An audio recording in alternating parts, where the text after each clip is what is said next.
On this episode of the 10 Code Podcast, we discuss recruitment and the challenges police and fire departments and emergency communication centers are facing not only nationwide, but here locally.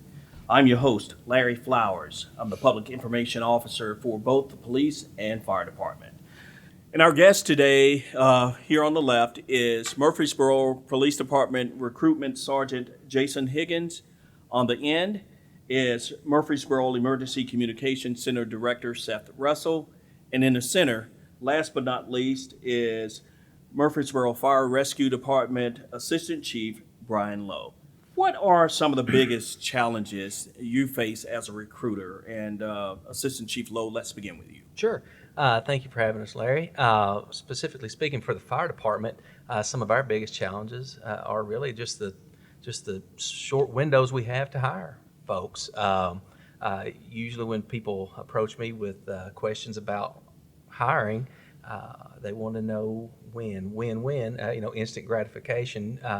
It takes several months, even after we do take applications, to go through the hiring processes, the panels, the ability test. We only hire about 4 times a year at the most, so it's patience comes into play. And so I'd say as a recruiter, when I'm fielding those questions, I always have to say, hey, if you'll wait, I've got some dates for you. Here's when I need to see your application come in. So it's a lot of times I don't see those applications because we're always competing with this, this greater Nashville area for recruits, and they often find jobs elsewhere. And Sergeant Higgins, what about you? What's the biggest challenge you've faced as a recruiter? I think, like Chief Lowe said, I think one of the biggest things we have is just our competition around us. And pretty much, especially in the law enforcement world, everyone is hiring. Everybody is short-staffed. And a lot of times it comes down to who calls first. Our process takes about 3 months from the beginning, the first day of testing, up until the day you actually start. And, getting those people in, making us more desirable than the other places. And really, I've kind of come to a point where I let the city sell itself a little bit. I invite them to come and visit. I'll take them on tours of the department. I invite them to bring their families in and things like that to go with them to kind of sell the whole thing. But honestly, right now, it's just, like Chief said, that it's when you have Nashville next door and they can offer some things that we just can't because they're just a much larger place than we are. So we have to compete with that. So I think we do just on different levels. So I have to convey that a lot. And Seth, what about you from a dispatching side of things? What challenges? Very similar. We do only hire about once a year for entry level, so that timing piece is a challenge. That's based on our capacity for our training program, and also the competition in the market, similar on the police side.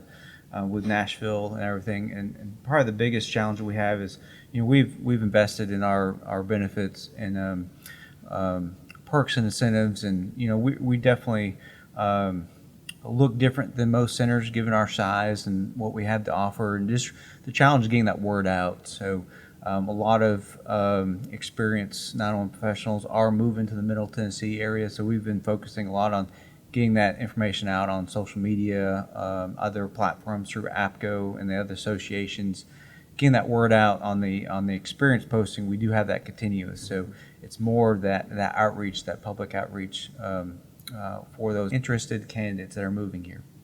Have you seen or have you changed your way of recruiting, considering it's sort of difficult to recruit? We have. Up until last year, we were focusing a lot more on entry level. Then we built the experience posting out similar to the police side. So our focus the last year had been mainly to appeal to and recruit those experienced applicants coming from, we received applicants and successfully hired, and they're in our training program now, all the way from Colorado, Kansas, New York, Pennsylvania, Florida.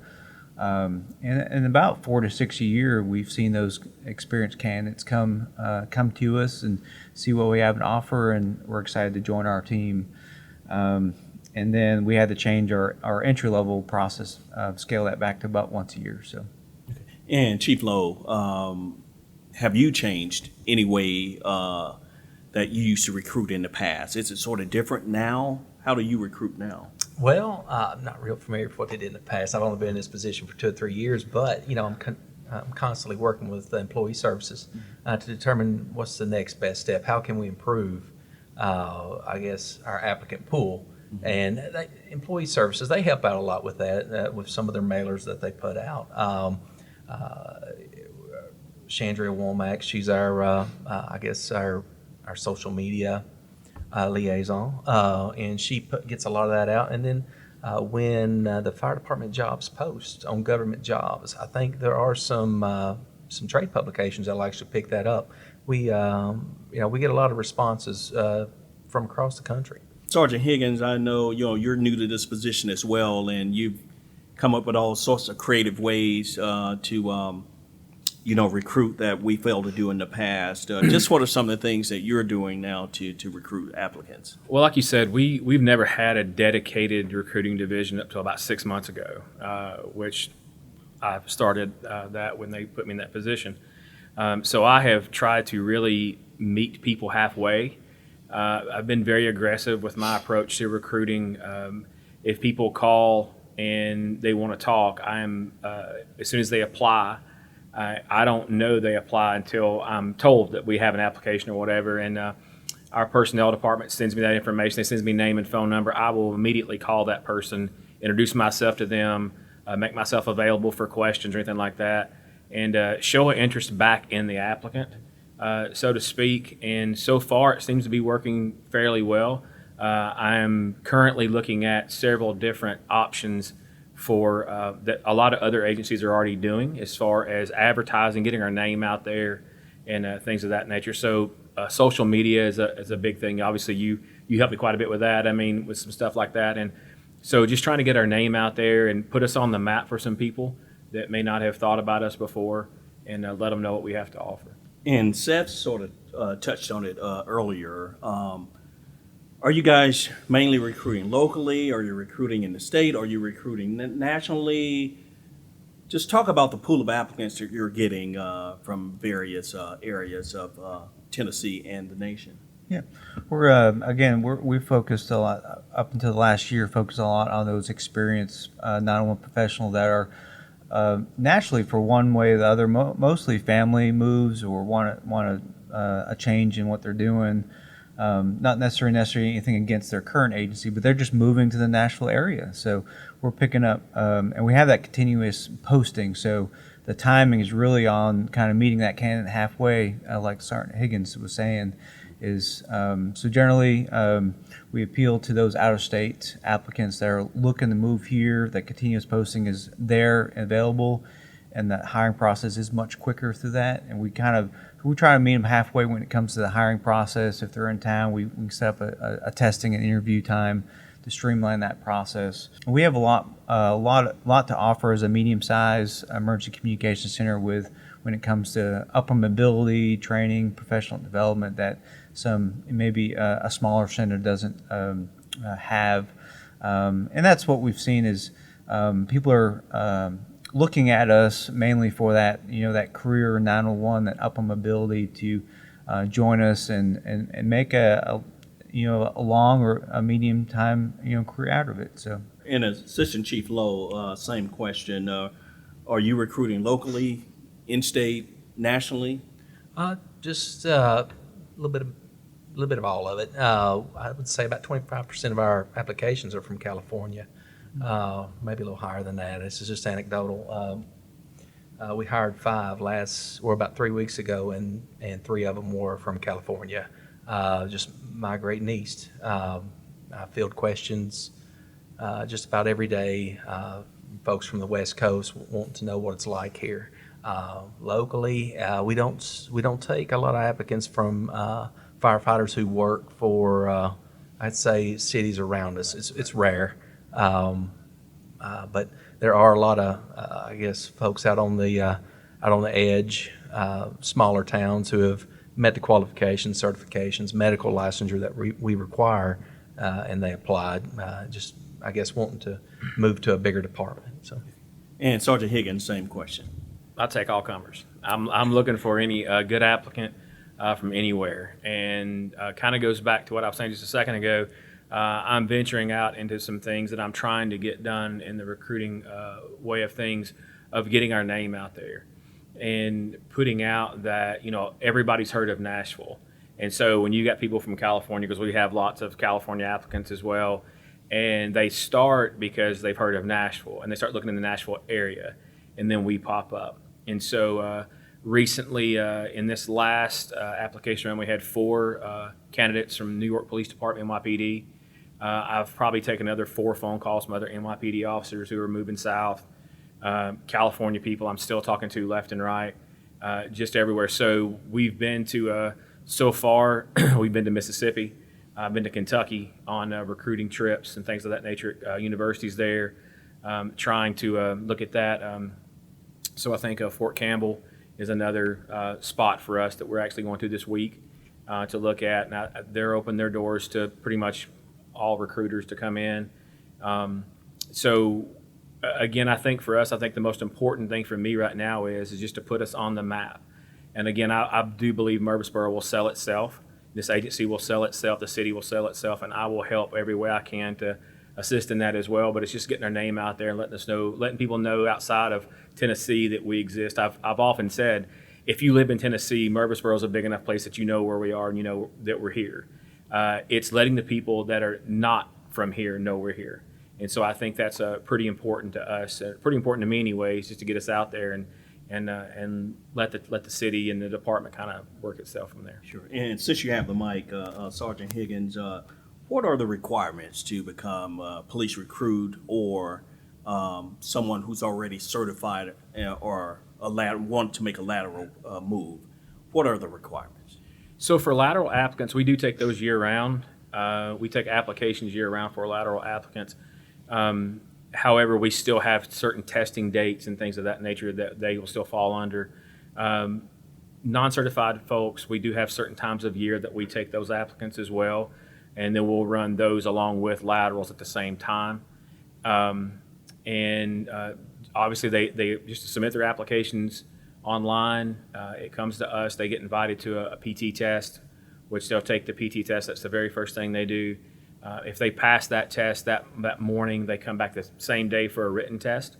If they pass the written test, they're invited back usually the following day they start the interview process there. And they interview from there on to a command staff interview the following day for non-certifieds.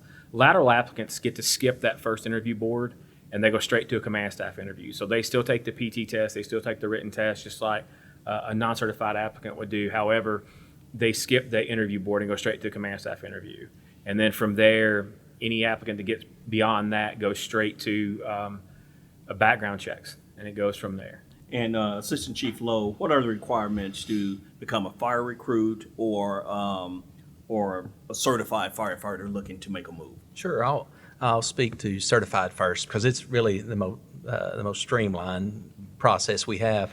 As long as an applicant has had a basic recruit academy, which is right now is about a minimum of 310 hours, which I think Chief Folks come up with that number. He was researching the states around Tennessee, and it seemed like 310 was the shortest class he had found. So he said, and I think the one here in Tennessee is 400. So I think that was pretty much his threshold, if you will, of training for basic. As long as they have that basic training component, they're a certified firefighter, and it meets certain international standards like IFSAC or Pro Board, and they have a current medical licensure either in Tennessee or the state where they are coming from that can receive reciprocity in Tennessee, then we consider them qualified. And then I will enter them in the process. We actually have interviews going off this week. On Thursday, we'll be doing their ability test in the morning, and then they'll have about an hour or two break, and then they'll go into panel interviews for both trainee and firefighter. We have panel interviews that are made up of captains, drivers, and firefighters. There are no chiefs in the process. We allow essentially the suppression staff to pick who they want to work with. But now, back to trainee, as long as you're 18 years old, clean record, and have a driver's license, you can enter into that process. This year we're going to post on October the 1st at the request of Employee Services. At some of the statistical numbers or some of the things they track, we're going to start going from start on October the 1st, that process. From there, it will take about a month. We'll do a physical ability. If they pass the physical ability, they will be invited to take a written test. And then we'll have to find a cut score on that written test to interview. We typically have about 120 applicants, and we try to get that number down to around 75 to 80 for an interview. But then once they interview, they will be ranked, and that ranking is usually good for a year. And so we routinely have 2 recruit classes throughout the year.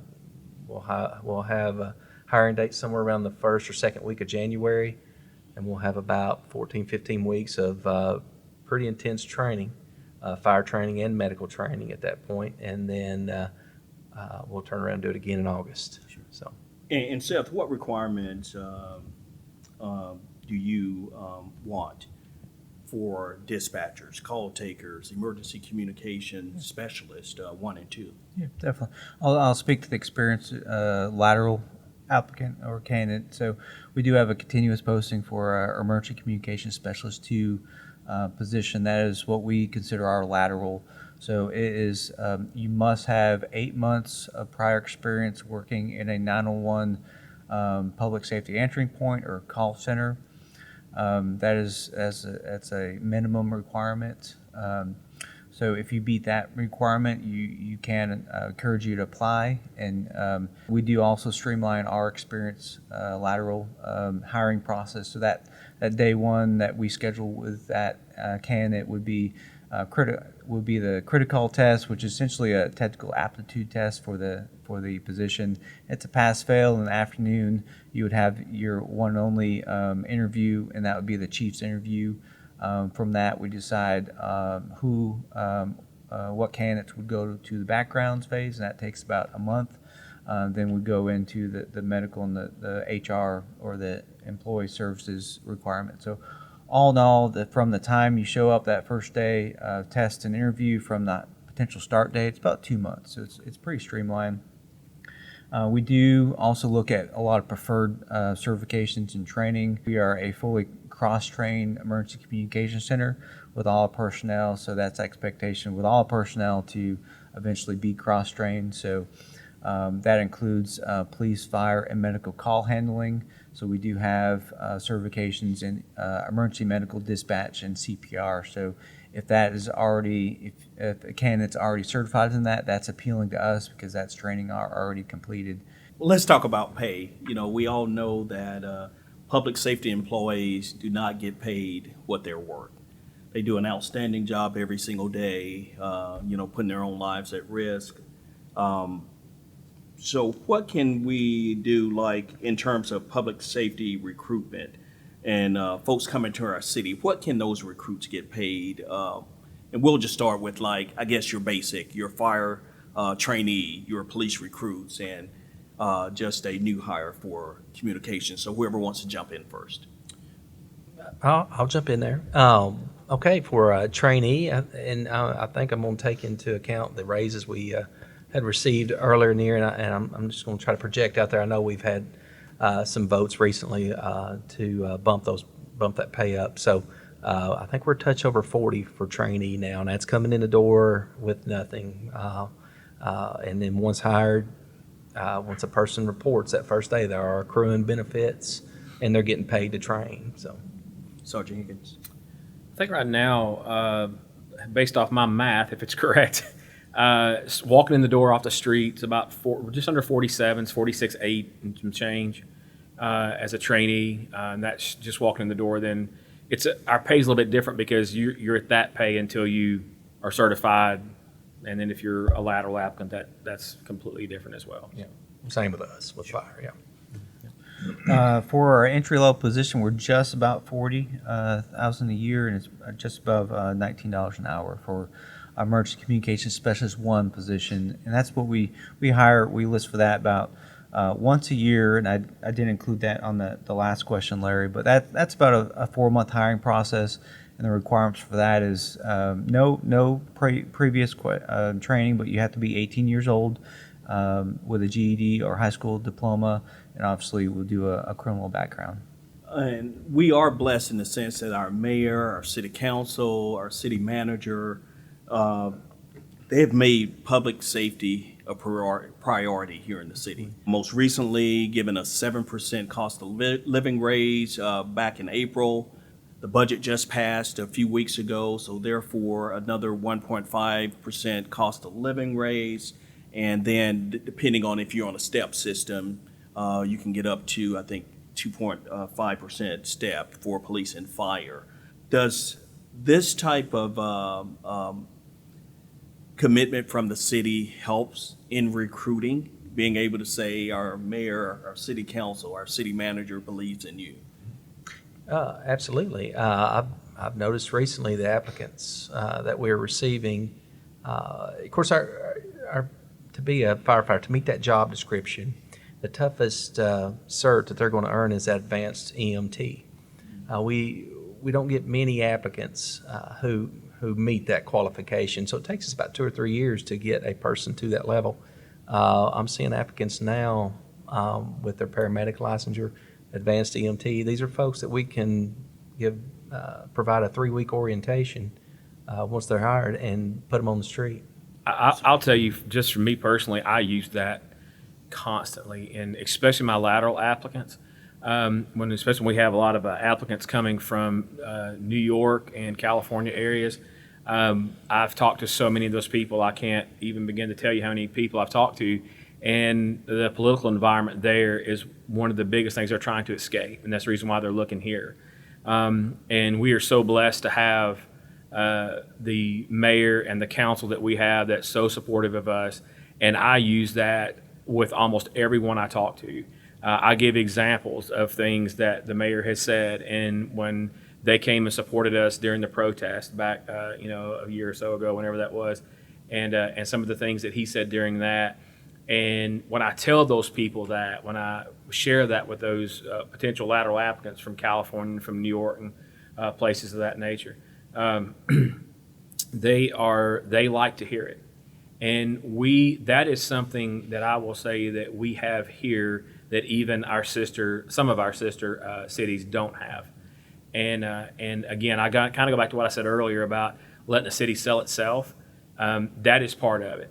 Let's talk incentives. I know each department offers something different or some similar things that will attract applicants. Seth, talk about scheduling, pay for some of those experienced Absolutely. employees. And I want to, and it rolls into that previous question too for us, and I want to echo what Sergeant Higgins was saying about the support. And one thing about 911 communications is, even with some of our sister agencies, it's always it can be always a debate. What is public safety, or not including 911 dispatch in public safety. So I definitely would echo and praise our leadership, both the department and also politically, that when I first got here in 2018, everyone was supportive of including 911 communications in the public safety pay plan. So, and whenever leadership talks about public safety, it's usually police, fire, and 911 communications. So, and that's a huge incentive when I talk to applicants or candidates coming from out of town, or when we sit down and do the orientation, that really explaining that the city does see 911 communications as part of public safety and works to, comparable, leading to your next question, getting us on a 40-hour work week as compared to our other public safety with police and fire, getting paid lunches. Obviously, they're workload dependent, like public safety needs, but having those options for paid lunches, like police and fire. We just recently went to a 4-day work week with 3-day weekends, and that is trying to get our 911 communication center into a better work-life balance. One additional strong incentives we've done for the 911 center was really provide some ability for upper mobility. So a lot of your centers don't have that, mainly because of the size. But given us that we are a medium size emergency communication center, we've really worked into for the lateral positions, not only experience pay, 4 years of experience similar to the other public safety disciplines, but also once they're through the training program and off probation, they have opportunities to put in for a trainer position, which comes with an additional pay stipend, a quality assurance evaluator, which is a promotion within our center. That's about 5% pay raise, and also more upper mobility into supervisory and coordinator positions from that. So definitely a place that you can come and stay if you're looking for a career in 911. Assistant Chief Lowe, what type of incentives does MFRD offer? What drew me to the job was the shift work, 24/48s, the ability to have a job on your day off. Most people like to cut grass. I think we have a lot of firefighters that have lawn care businesses, and they do that. We have a lot of guys that play golf and fish, and that's their hobbies they do on their days off. That's something that I guess always allowed me to really just disconnect from some of the trauma that and I guess scenes that I were exposed to through the years. But as far as benefits, leave, you take one shift off, you have a block of 5 straight days where you're off. So, yes, do you miss some time? Someone has to be there 24/7. So if we're on, we have 3 shifts, so 24/48, it's going to roll around. It's going to hit holiday eventually. But so, time off, shift, that's some of the incentive. The pay, it is what it is. We're trying to get it up there to where it's comparable to those around us, and it's nominal. I think, the benefit package, the city, like you said, they're always working on it. Sergeant Higgins, what about you? Same. I think incentives right now, at least in the law enforcement world, that's a little bit of the name of the game right now, is agencies are pulling out all the stops to offer different things incentive-wise to make themselves more attractive, to have that competitive edge, I guess, against each other. I know for us in government work, in just talking, we have hired, I think, 6 previous California officers at this point, but I know like just the retirement package of 401k, 401, 457, city matching up to 8% of that. That is extremely high in government work. I think I was talking to one of our California transplants the other day, and he was saying that LA County only matched 4%. And so that's a positive thing. So one thing we have for lateral applicants as well is we do pay for prior experience. So we're on a step system here. So every year you're guaranteed on a step a certain percentage raise every year. So what we do is once a lateral applicant has completed the training program and they are solo on their own, we do pay them for prior experience up to 5 years. So if they have 5 years experience when they come in here, with it somewhere around 14 weeks, they could potentially be on their own. And once they complete that and they test out, they will jump to step 6. So that's a pretty decent pay difference. You're talking about $50,000 to $57,000 difference. So I know command staff here and the chief has been working diligently in the last few months to get some other incentives for us, some other things like that are going to change the face of this department and how we operate and stuff. So I've been very pleased with that. Pay wise, outside of Nashville, we're doing really well on that end of things. Like I said, we can always do better. There's always things that we can do to be a better department. I think we strive constantly to do things to make us better. I don't want to see us chasing the bar. I want to see us be the bar. And I think we're pushing towards that very, very strong.